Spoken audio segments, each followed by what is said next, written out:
एक गांव में एक लालची औरत अपने पति के साथ रहती थी। उसका एक बेटा था जिसका नाम बाबूलाल था। वह कोई काम धाम नहीं करता था, बस पूरा दिन गांव में इधर उधर मंडराता रहता था। एक बार अगर और मुझे राम प्यारी बोले ना तो एक लगाऊंगी। चुपचाप यहाँ से चला जा, नहीं तो मुझसे बुरा कोई नहीं होगा। अरे सुमन, तुम गुस्सा क्यों होती हो? तुम मुझे बहुत अच्छी लगती हो। मैं तुमसे शादी करना चाहता हूँ। मुझसे शादी के सपने छोड़ और निकल यहाँ से। बड़ा आया शादी करने वाला। फिर इतना बोलकर सुमन गुस्से में वहाँ से चली जाती है। तभी बाबूलाल का दोस्त वहाँ से गुजर रहा होता है।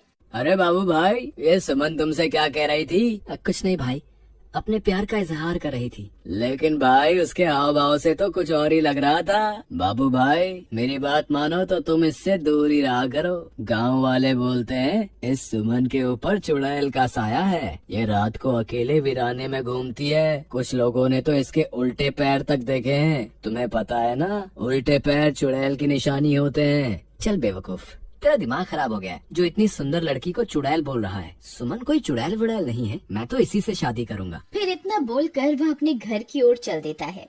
माँ, अब मेरी शादी की उम्र हो गई है। मेरी किसी सुंदर सी लड़की से शादी करवा दो ना। हाँ हाँ, क्यों नहीं। अगर राजा बेटा का कोई और भी अरमान है तो वो भी बता दीजिए। आपके सारे अरमान एक साथ ही पूरे करवा देंगे। काम धाम तो कुछ करना नहीं है। तेरी उम्र के सारे लड़के कुछ ना कुछ काम कर रहे हैं और एक तू है, पूरा दिन घूमता रहता है और मुफ्त की रोटियां तोड़ता रहता है। भला तुझ जैसे लड़के को कोई अपनी लड़की क्यों देगा? पहले कोई काम धाम करके कुछ पैसे वैसे कमा के दिखाओ, फिर शादी के सपने देखना। चल भाग यहाँ से, आवारा कहीं का, तो किसी काम धाम का नहीं है। देखो ना माँ, पिताजी हमेशा मेरी बेइज्जती करते रहते हैं। किसी दिन मैं घर छोड़ के ही चला जाऊंगा। अरे नहीं नहीं बेटा, कैसी बातें कर रहे हो? ये सब तुम्हारा ही तो है। अजी आप तो रह नहीं तो हर वक्त मेरे भोले भाले बेटे को नीचा दिखाते रहते हो। अजी हमारे पास इतनी धन दौलत है, क्या आप ये सब अपने साथ ऊपर लेके जाओगे? भला मेरे बेटे को कमाने की क्या जरूरत है?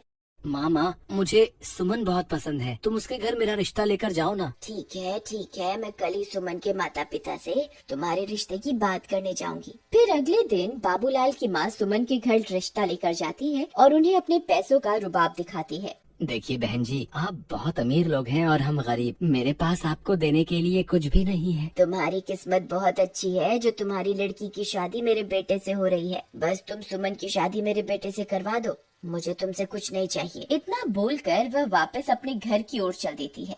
अगले दिन सुमन और बाबूलाल की शादी हो जाती है। बाबूलाल सुमन से शादी करके फूला नहीं समाता। रात होने पर बाबूलाल और सुमन अपने कमरे में सो रहे होते हैं। तभी सुमन उठती है और सीधा घर से बाहर निकल जाती है और जंगल की ओर चल पड़ती है।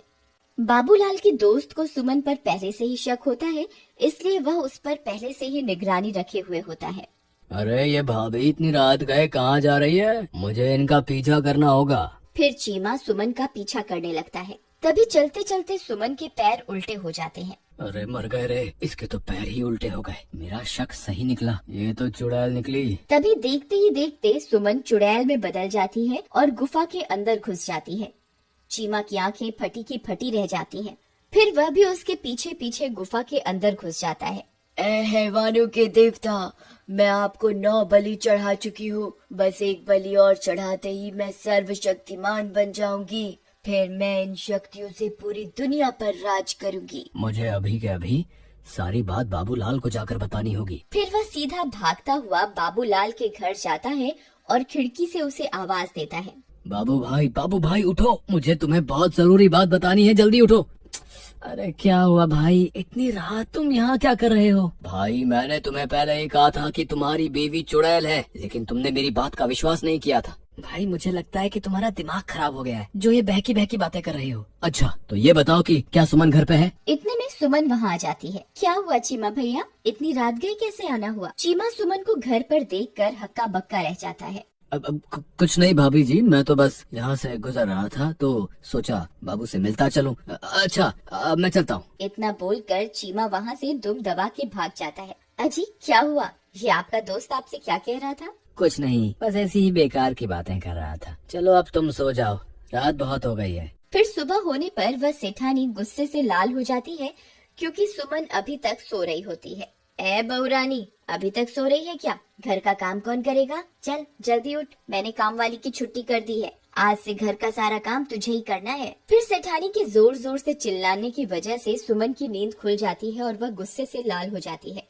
रुक बुढ़िया, तुझे मैं अभी बताती हूँ। फिर सुमन गुस्से में बाहर आती है। ए बुढ़िया, क्यों शोर मचा रही है सुबह सुबह? मेरी सारी नींद ही खराब कर दी। अरे दैया, इसकी हिम्मत तो देखो, मुझे बुढ़िया बुला रही है। ए, तेरी इतनी हिम्मत, मुझे बुढ़िया बोलेगी? चुपचाप घर का ये सारा काम निपटा दे। तेरे माँ बाप ने वैसे भी दहेज में फूटी कौड़ी भी नहीं दी है। मैं कोई काम वाम नहीं करने वाली, जो करना है कर लो। तेरी इतनी हिम्मत, मुझे मना करेगी? रुक, तुझे अभी बताती हूँ। अरे मर गई रे, ये क्या हो गया? ए, तेरी इतनी हिम्मत, मुझे अभी के अभी छोड़ दे। बाबू बाबू, ओ बाबू, देख तेरी बीवी मेरे साथ क्या सलूक कर रही है। जल्दी आ, मुझे इससे बचा, नहीं तो ये मेरे सारे बाल नोच डालेगी। फिर अपनी माँ की चीख पुकार सुनकर बाबू दौड़ा दौड़ा अपने कमरे से निकलकर वहाँ पहुँच जाता है। वह यह सब देखकर हैरान रह जाता है। ए सुमन, तेरी इतनी हिम्मत, तू मेरी माँ के साथ ऐसा सलूक करेगी? अभी के अभी मेरी माँ को छोड़ दे, वरना अच्छा नहीं होगा। फिर सुमन उसे छोड़ देती है और सीधा अपने कमरे में चली जाती है। माँ, आप ठीक तो हो ना? आपको कुछ हुआ तो नहीं ना? मैं ठीक हूँ बेटा, मैंने तो बस इसे घर का थोड़ा काम करने को कहा था और इसने मेरी तो धुनाई ही कर दी। फिर बाबू परेशान होकर घर से बाहर निकल जाता है। वहाँ उसे उसका दोस्त चीमा मिलता है। क्या हुआ बाबू भाई, इतने परेशान क्यों हो? क्या तुम्हें पता चल गया कि तुम्हारी बीवी चुड़ैल है? मजाक मत कर यार चीमा, मैं वैसे ही बहुत परेशान हूँ। आज सुबह सुबह तो सुमन ने हद ही कर दी। उसने माँ के बाल पकड़कर उनसे बहुत बदतमीजी की। भाई, मैंने तो पहले ही कहा था कि सुमन कोई साधारण लड़की नहीं है, उसके ऊपर चुड़ैल का साया है। एक बहुत आसान रास्ता है। अगर तुम उस चुड़ैल के सामने आईना रख दोगे तो तुम्हें उसकी असलियत उस आईने में दिख जाएगी। फिर वे दोनों अपने अपने घर की ओर चल देते हैं। रात होने पर बाबू सुमन के लिए एक फूलों का गजरा लेकर घर पहुंच जाता है। अरे भगवान, तुम कहाँ हो? देखो आज मैं तुम्हारे लिए क्या लाया हूँ। सुमन वहाँ आती है और गजरा देखकर बहुत खुश हो जाती है। फिर वह गजरा अपने बालों में लगाकर शीशे के सामने पहुँच जाती है। तभी उसके पीछे पीछे बाबूलाल भी पहुँच जाता है। सुमन जैसे ही अपने आप को शीशे में देखती है, उसकी असलियत उसमें दिखाई देने लगती है। बाबूलाल की आंखें फटी की फटी रह जाती हैं। वह उस चुड़ैल को देखकर बहुत डर जाता है। हे भगवान, ये मैं किस मुसीबत में फंस गया? ये तो सच में चुड़ैल निकली। अच्छा हुआ तुझे मेरी असलियत के बारे में पता चल गया। मैं आज रात को तेरी ही बलि देने वाली थी। अरे भागो रे, ये तो चुड़ैल निकली, अपनी जान बचा के भागो। चीमा भाई, मुझे बचाओ, मेरी बीवी तो चुड़ैल निकली, तुम सही कहते थे। हाय, मर गए रे। फिर वह सीधा भागता भागता अपने दोस्त चीमा के घर पहुंच जाता है। चीमा भाई, जल्दी से दरवाजा बंद कर दो, तुम सही कहते थे, सुमन तो चुड़ैल है। मैंने उसकी असलियत आईने में देख ली है, अब वो मुझे नहीं छोड़ेगी। अजी, मुझे लगता है आपका ये दोस्त अपने साथ साथ हमें भी मरवा के छोड़ेगा। तुम अभी के अभी से घर से बाहर निकालो, नहीं तो इसकी पत्नी इसका पीछा करते करते यहाँ पहुँच जाएगी। तभी जोर जोर से दरवाजा खटखटाने की आवाजें आने लगती हैं। वे सब लोग डर जाते हैं। अरे दैया, लगता है इसकी पत्नी इसका पीछा करते करते यहाँ पहुँच गई। चीमा भाई, गलती से भी दरवाजा मत खोलना, नहीं तो वो चुड़ैल हम में से किसी को भी जिंदा नहीं छोड़ेगी। अरे मर गए रे। बाबू भाई, भाभी तो चुड़ैल बनकर हमारे दरवाजे पर खड़ी है, अब क्या करें? मैं तो कहती हूँ इस बाबूलाल को उठाकर घर से बाहर फेंक दो। वह चुड़ैल इसी की तलाश में यहाँ आई है। बहुत शौक चढ़ा था ना इसे सुंदर स्त्री से शादी करने का, अब भुगतने दो इसे। चलो भाई बाबूलाल, अभी के अभी मेरे घर से बाहर निकलो। चलो चलो चलो। नहीं, मैं कहीं नहीं जाने वाला, मैं अकेला नहीं मरूंगा। अगर तुमने मेरा साथ नहीं दिया तो मैं तुम्हें भी अपने साथ लेकर मरूंगा। अरे दैया, ये तो अपने साथ हमें भी मरवा के छोड़ेगा। अजी, आप ही कुछ कीजिए ना। बाबू भाई, मेरे घर में छोटे छोटे बच्चे भी हैं। अगर ये चुड़ैल इस घर में घुस गई तो हमारे साथ हमारे बच्चों को भी नहीं छोड़ेगी। कृपा करके तुम इस घर से निकल जाओ। ठीक है दोस्त, मैं अपनी वजह से तुम्हारे मासूम बच्चों की जान खतरे में नहीं डाल सकता। मैं अभी के अभी इस घर से चला जाता हूँ। शुक्र है भगवान का, इस आफत से जान तो छूटी। रुको मेरे दोस्त, अगर मरना ही है तो मैं भी तुम्हारे साथ मरूंगा। राधा, तुम अंदर बच्चों के पास चली जाओ, मैं अपने दोस्त को यूँ अकेला नहीं छोड़ सकता, मुझे अपनी दोस्ती निभानी होगी। अजी, आप पागल हो गए हैं क्या? वह चुड़ैल एक ही बार में आपकी जान ले लेगी। आप इसकी वजह से खुद को मौत के मुंह में क्यों धकेल रहे हैं? अगर मैंने आज अपने दोस्त का साथ नहीं दिया तो ये दुनिया कभी भी किसी की दोस्ती पर एतबार नहीं करेगी। अगर अपनी दोस्ती साबित करने के लिए अपनी जान भी देनी पड़ी तो मैं दे दूंगा। चलो बाबू भाई, मैं भी तुम्हारे साथ चलूंगा। चीमा भाई, मुझे तुम्हारी दोस्ती पर कोई शक नहीं है, लेकिन तुम मेरी वजह से अपनी जान मत दो। हम दोनों मिलकर भी इस चुड़ैल का सामना नहीं कर पाएंगे, हमारा मरना तय है। तुमने सही कहा, हम दोनों इसका मुकाबला नहीं कर पाएंगे, लेकिन मैं किसी को जानता हूँ जिसके सामने ये चुड़ैल पल भर के लिए भी नहीं टिक पाएगी। तभी चीमा भागकर घर में बने मंदिर की ओर जाता है। हे महाबली हनुमान, हम आपके बिना इस चुड़ैल का सामना नहीं कर सकते। आज फिर से एक बार बुराई को हराने के लिए हमें आपकी जरूरत है। कृपा करके हमारे साथ चलिए महाबली। चलो भाई, अब इस चुड़ैल को सबक सिखाने का वक्त आ गया है।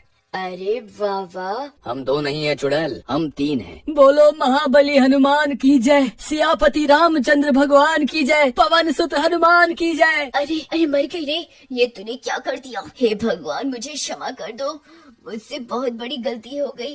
हे महाबली, हे सर्वशक्तिमान, मुझे क्षमा कर दो। मैं आज के बाद किसी व्यक्ति को नहीं सताऊंगी। फिर कुछ ही पलों में वह चुड़ैल जलकर खाक हो जाती है और एक बार फिर बुराई पर हमेशा की तरह अच्छाई की जीत होती है।